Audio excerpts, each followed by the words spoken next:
So I think we're all very aware of what happened in St. Louis. There's a demonstration, as some people are calling it. But the purpose of these people breaking down a gated community, iron bar fence to a gated community, was so they could go down the road and possibly intimidate people that were living there. That's just me. That's what I think. I think these people went down there moralized or morale, a morale boost, what they're seeing in other parts of the United States where people are doing these sort of things with jazz and chop and people burning down buildings and destroying places because of racial injustice. I saw the CNN interview between Mark McKlosky, his attorney, with Fredo. Let's check it out. Mark McKlosky. He is the St. Louis homeowner we told you about in that video that's all over social media. He and his wife holding guns, keeping protesters away, in their opinion, from their home on a private street. He is an attorney, and the couple also has outside counsel who joins us now, Albert Watkins. Thank you both for joining me. What are the odds that this televised interview could go pear-shaped fast? What are the odds that Fredo, interviewing these two individuals, has an opinion already established, and he is trying to maybe assert that opinion and to see if people will agree and to see if these individuals will agree?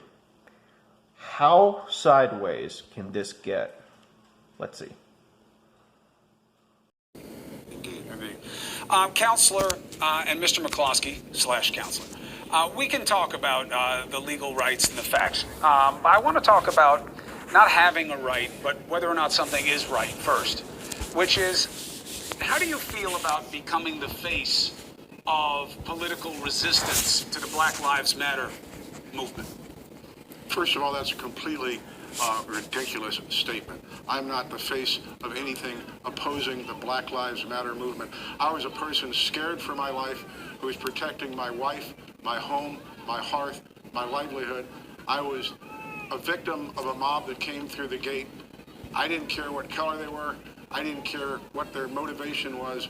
I was frightened, I was assaulted, and I was in imminent fear that they would run me over, kill me, burn my house. And you have to have this in the context of St. Louis, where on June the 2nd of this year, I watched the city burn. I watched the 7-Eleven get smashed in, looted, and burned for 40 minutes on live television with nobody showing up to do anything. And I realized at that time we're on our own. When bad things happen, they unpredictably turn really bad, real fast. That same night, retired St. Louis Police Captain David Dorn was murdered.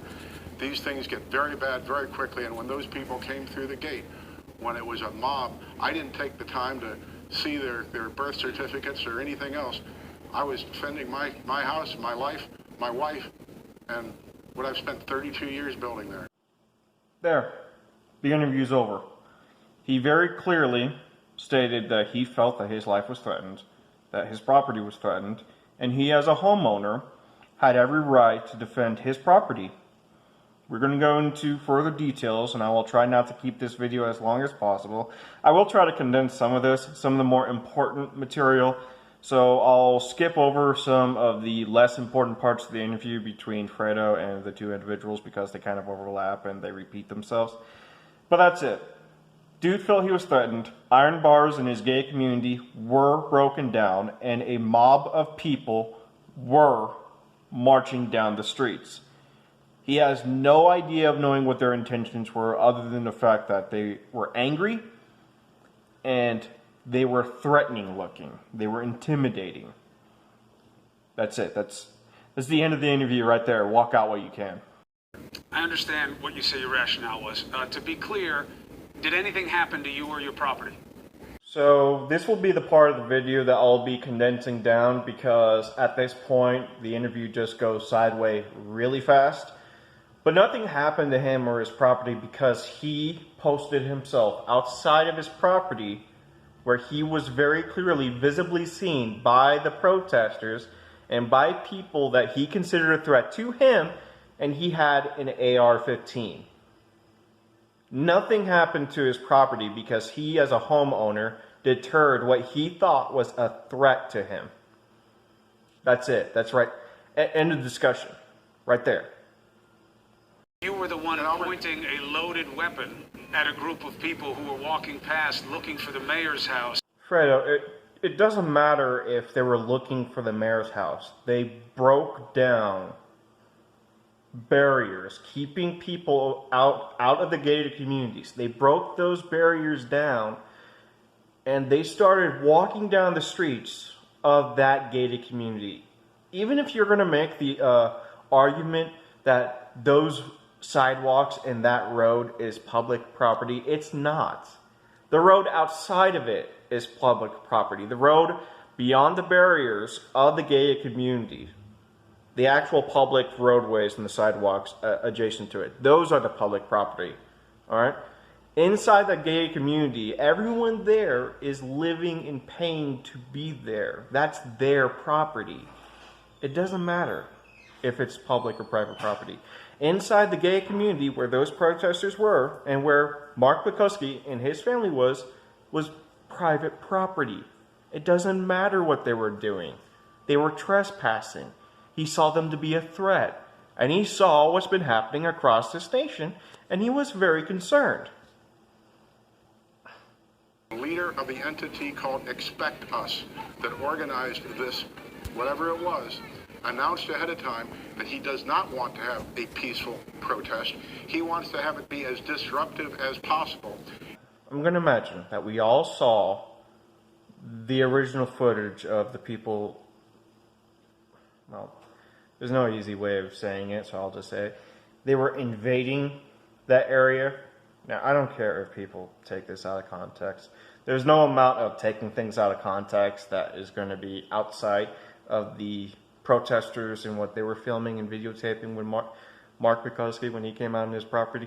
I'm going to imagine the guy with the radio at the beginning when he's marching down that private roadway. When he's marching down that private roadway, I'm going to assume that he was the individual that orchestrated this whole thing.